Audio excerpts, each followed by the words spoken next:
Isang mabilis at matinding operasyon ang isinagawa ng mga puwersa ng Maguindanao del Norte Police kung saan nasamsam ang mga illegal na armas at hinihinalang shabu at isang high-value target ang napatay matapos itong manlaban sa isinagawang pag-aresto.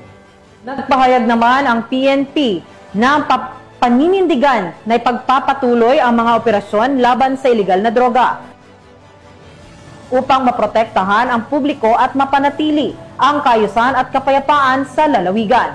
Nakabalita diyan si Patrolwoman Marie Cris Lagrabe.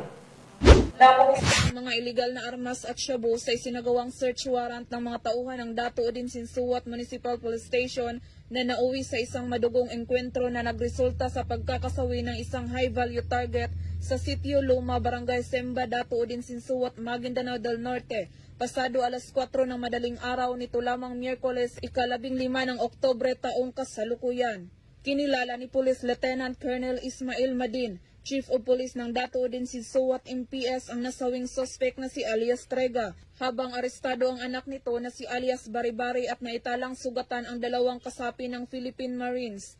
Nagkaroon ng malakas ng pasabog ng aktong isinasagawa ang naturang operasyon matapos matunugan ng mga suspect ang mga operatibang papalapit sa drug den na pinagtataguan.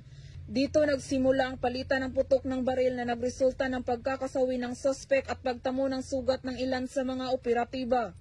Na-recover sa naturang lugar ang mga light weapon firearms, small firearms, illegal na droga at iba pang drug paraphernalia. Nabatid na ang mga suspect ay responsable sa iba't ibang aktibidad tulad ng gun for hire, pagbebenta ng illegal na droga, taga-suporta rin ng Bangsamoro Islamic Freedom Fighters at pamamaril sa mga karatig lugar.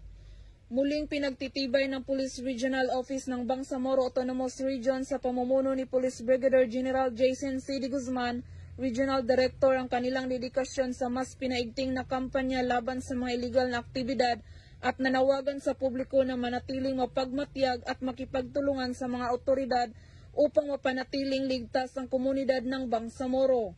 Mula rito sa Riyon ng Bangsamoro, ako ang inyong PNN correspondent, Patrolwoman Marie Cris Lagrabe, alagad ng batas, tagataguyod ng balitang pulis.